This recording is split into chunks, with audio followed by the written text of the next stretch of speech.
everyone, welcome to Spectrum EduCart. I'm Arvindo and I have brought something very special for you. So this day what you're doing, many of you must be preparing for Kendriya Vidyalaya Sangathan KVS. So very soon you are going to compete for this competition. So now let's first of all understand exactly what the syllabus of it and what is the scope for the examiners to ask questions from you. So you must understand that how many types of questions can be asked in the examination and how many types of the thing that can occur before you. So now let's cast a glance over it. So now have a look. So whatever the syllabus they have given, in this syllabus they have given verb, tenses, voice, subject verb agreement, articles, comprehension, fill in the blanks, adverb, error corrections, sentence rearrangement, and vocabulary. In vocab they have divided into three parts, and one is synonyms, other antonyms, and idioms and phrases.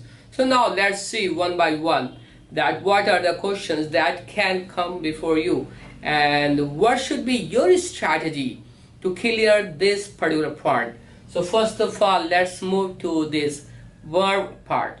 So what is verb? When you talk about verbs, so various things comes in picture and comes in your mind. That verb can be is, am, are, was, were, will be, shall be, go, come, laugh, action word. Exactly what is verb?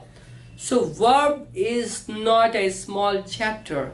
This is very huge chapter. It has almost many things it has. For example, the verb covers auxiliaries, all the auxiliaries, is, am, are, was, were, will be, shall be, has, have, had, will have, has to, have to, will have to, is to, am to, are to, was to, were to.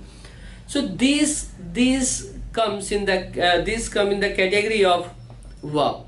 Other thing is modals. Modals: will, shall, would, should, can, could, may, might, must, need, dare, used to, ought to. So these are also. Next thing, tense. Even they have separated these sections here. But the verb alone may consist this tense, this voice, subject of agreement, and that's it. Okay, so these all three chapters, tenses, voice, and subject verb agreement, that is related to verb only. Because if we get a wide picture of verb, that time that verb can be divided into two parts. Verb can be divided into two parts. One can be finite, other can be non-finite, like finite and non-finite. Two parts are there, finite and non-finite verbs. So finite has again several things. For example, finite has several things like it talks about transitive. In transitive verbs, it talks about tenses, it talks about auxiliaries, it talks about modals, it talks about subject of agreement, direct and indirect sentences, then again conditional sentences.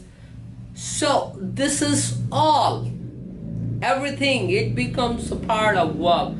So as soon as whenever verb is included in your syllabus, you must understand that how important it is to prepare each and every part of verb. So verb means, when they are asking verb, it means like you must be capable of delivering sentences. You must be capable of that writing, understanding good sentences. That is important because these all elements are taught in the chapter of verb. Basically, when you read verb, that time you read only two things, transitive and intransitive. But if you go little deep, then you find other two branches. Those are important branches of verb, that is finite verb and then non-finite verb. Non-finite verb means which has infinitive, gerund, and participle. Participle again has three parts: present participle, past participle, perfect participle. So verb means you have to prepare everything, all the elements of verb. That is auxiliary, that is tenses, that is modals, that is narration, that is subject of agreement, conditional sentences, gerund, infinitive, participle. So these are the elements of verb which is here. Next thing is tenses. Tenses, you must understand that when we talk about tense, so tense has only three kinds. First one is present tense, like when we talk about the present, and second thing is past, that is over, and third thing is future, which is about to come. So three forms are there in tense. First one is present, that has four kinds, then past, and then future. Every form has four kinds. You must be knowing it. For example, that is indefinite, continuous, perfect, and perfect continuous. So these all things are prepared. If you count it in boxes, you will find that 12 boxes are there. But when you talk about tense, so you should not only prepare tense, you must prepare auxiliary, modals, and then tense. That time it covers everything. So here your examiner and those who are just examining you for that particular post, so that time they can check your tense power. That they can ask it in the form of transformation. They can ask in various ways. Okay, so that is part of tense. Voice, you know, voice are of two kinds. That is, first one is active and second one is passive. In active and passive, the meaning of active and passive, that is completely same. But the thing is, like, it differentiates, you know, emphasis differentiate. For example, if I say Ram killed Ravana. So here, who is the hero of the sentence? And where the attention has been drawn. So basically the attention is drawn over the subject. That Ram has killed. Ram is an important person who killed Ravana. But if the story of Ravana is going on, suppose that this particular thing is used in the Ramayana, where Ram is a hero, and that time Ram is a hero, and each and every focus of the learner and the reader, that is on the hero. So that's why the sentence is Ram killed Ravana. But suppose if any other book is written and that is on the life biography of Ravana, so that time it won't be mentioned that Ram killed Ravana, because that time the focus of the writer that would come on the Ravana. So that must be converted that Ravana was killed by Ram. So Ram goes back, because that time the full attention of the writer and the reader is on the Ravana. So that's why the same thing can be said into actively and passively both. So that is really very important to understand active and passive, because wherever an action word is there and that action word is transitive. Transitive means a type of action word that has an object. If a sentence doesn't have an object, so that particular sentence that can never be converted into passive. So two requirements are there for making passive sentences. One is that particular action word that must be transitive, and second thing that there must be an action word. If there's a sentence and it has no action word, for example, you are my friend, or I'm your teacher, or I'm your trainer, so there is no action word and this sentence can never be converted into passive. Next thing is subject verb agreement. What is it basically? Subject verb agreement, there are several rules. Like some books are there and those books have some around 25 rules, but some of the books are there in the market and they have some around 100 rules over subject verb agreement. Even I teach some around 125 rules for this subject verb agreement.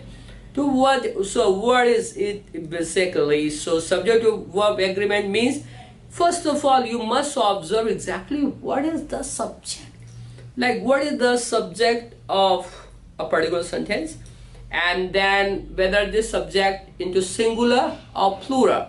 That is also important to know, and accordingly you use helping verb or the action word. So that is all work that is done here in subject verb agreement. For example, if I say a number of boys, so now you have to tell is coming, are coming. The answer is are coming, not is coming, because it seems that a number of boys A is written, but no, the right answer is a number of boys are coming, and the number of boys is coming. So there are several questions. For example, the poet and philosopher is coming, are coming. So that is coming, because the poet and philosopher, these both words and common noun are used for one person, the poet and philosopher. But if I say the poet and the philosopher, that time two persons are there, and that is are coming. So these types of questions and various questions are there. Some around hundreds of questions are there on subject of agreement. Next thing is articles. Articles, I think that you must be familiar with these articles, because articles has three: a and the. The is a definite article, a and is indefinite article. The is a short form of this, and a and is a short form of any. So you prepare this.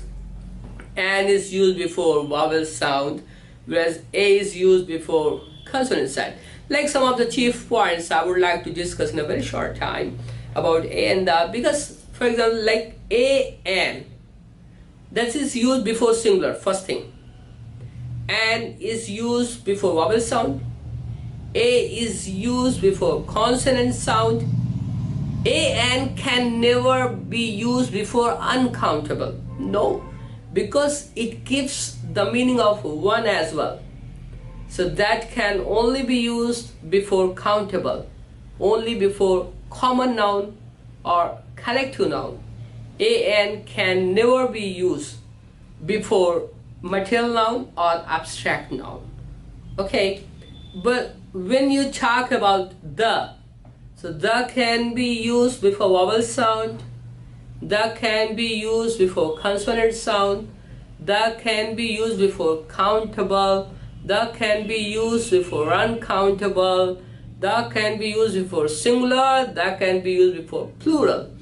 Like the, so sometimes in competition many students are there, they feel and they try to incorrect the. So my advice is that you should not be hurry, you should not be in hurry to incorrect the, because the is very important and it has lots of its strength. It can be used with various parts. So that is all in articles. Next thing is comprehension. What is comprehension? Comprehension means that you have to comprehend, you have to understand. There must be a passage, and that passage would follow some around 10 questions. You have to read the passage, you have to comprehend it. Then some questions are there, you must read the question very carefully, and then you have to select the right answer. That is all in comprehension. What is important part in comprehension? The important part in comprehension is that you should read comprehension very fast, because that is time consuming part, that may consume your time. So my advice is that now please start reading newspaper, start reading editorial, and do it in a fast manner. Just please check your reading speed, because it may consume your time, because that is not competition that you have to just read the comprehension and you have to sort out some of the answers. No, that's not, because anybody can do it. Even the comprehension you get in competition, a student of only 6th standard, only 5th standard in the student can do it.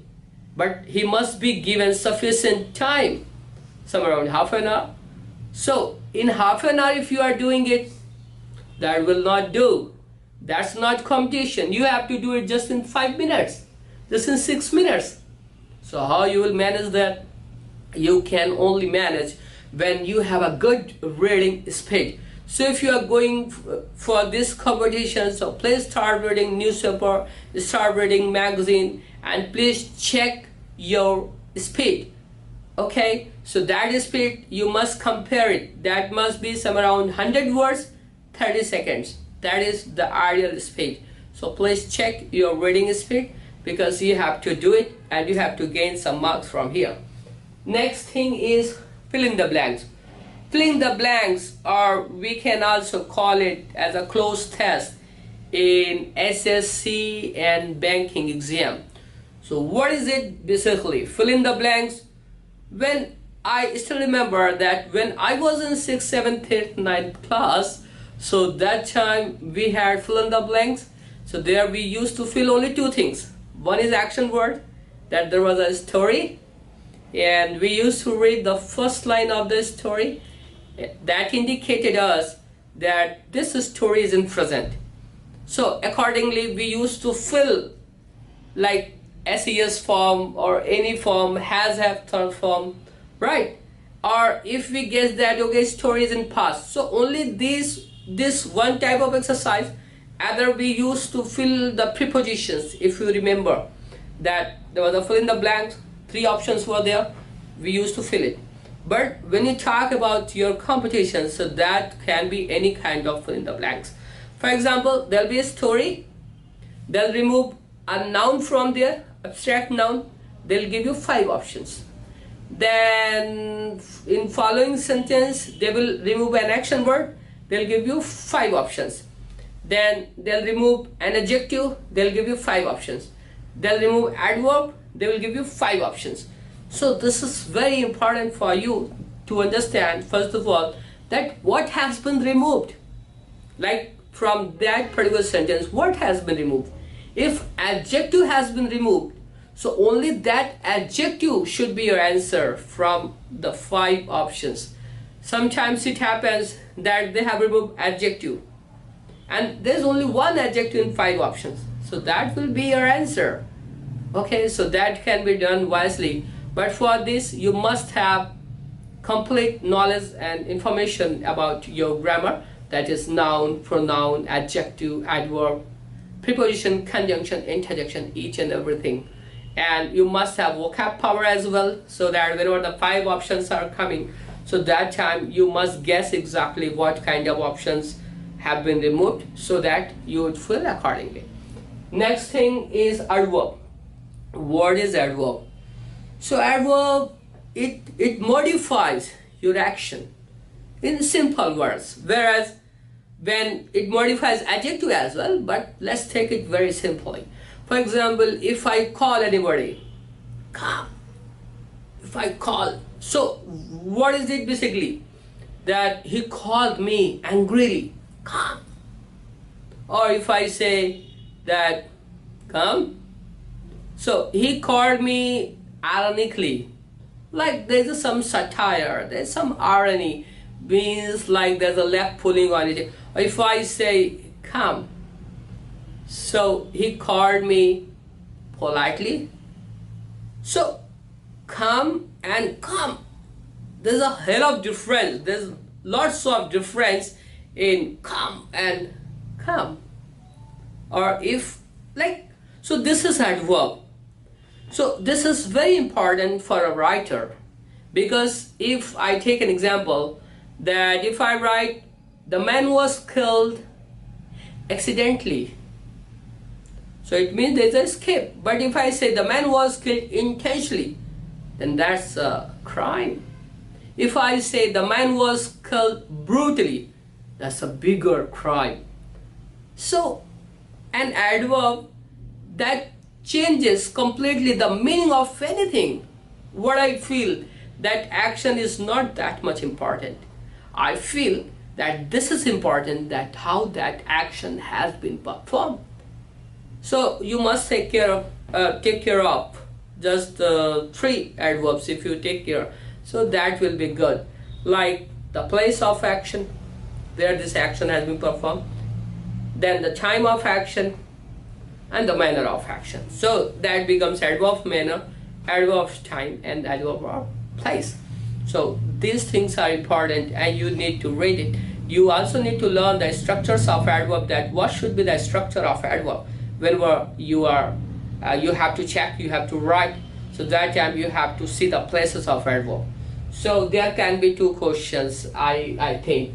The next thing is error correction. Error correction is again from the whole grammar, that there will be the sentences and you have to find the error, and there will be the 4 boxes like A, B, C, D and E, no error. You have to find that which section has error. You have to take it. That is error correction part. There can be improvement as well, that you have to also tell exactly what should be the right option for this incorrect part. So this time in around all the competitions, these error sentences are given. Next thing is sentence rearrangement. So there can be 2 types of sentence rearrangement, and for in first type they give only A, B, C, D. First sentence would be given and the last would be given, that is first and the 6th, and then these 4 you have to arrange it in a proper manner. So that's very easy. Just you need to find out the subject portion of the sentence, second the verb portion of the sentence, and then complement or the adverb portion of the sentence. So that becomes arranged. Other part is that can be A, B, C, D, E, F, G or H even. So 7 or 8 sentences are there and you have to arrange that which sentence must be the first, which should be the second, other should be the third. So why this question is asked? So this is a kind of, they try to check your mental ability, that whether you are a calm person and you can arrange everything grammatically or thought-wise. Okay, so that is sentence rearrangement. Last thing is that is vocabulary. Vocabulary has synonyms, antonyms, then idioms and phrases. So idioms and phrases, they have definite structures. So you must read idioms and phrases and you must try to understand that how to grab, how they try to find out meaning. For example, you are the apple of my eyes means you are very lovable to me. You are really important to me. For example, if I say you have given a long rope to him, it means that you have given freedom. That is undue freedom you have given. That is long rope to him. Or if you talk about the phrase has the same word to word meaning. For example, all that glitters is not gold, or time and tide waits for none. So these are phrases. And when you are preparing vocab, so you must prepare vocab in the form of synonyms and antonyms, because that is important for you. When you are learning vocab, you must prepare its synonyms and antonyms both. So somewhere around 20 words you must prepare when you are learning one word. So that must be covered by 6 to 8 synonyms and 6 to 8 antonyms. That time only you get the complete picture of that particular word.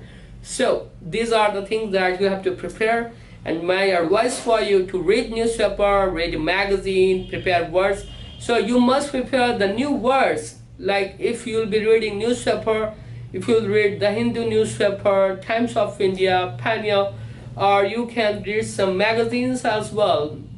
So by that way, when you are learning vocab in the form of stories, so that's the best method. You would never forget it. So do it, and then we would come again with some other plan. I hope that you must have liked it, and we have just discussed the syllabus of KVS Kendriya Vidyalaya Sangathan, and we talked about some planning, some strategy. So again, we'll come again for you so that you can prepare your syllabus. So we'll come again point to point we will discuss, we will enlarge it. So I hope that you would have liked it. If you liked it, so please share it and like it and press the bell icon. Thank you so much.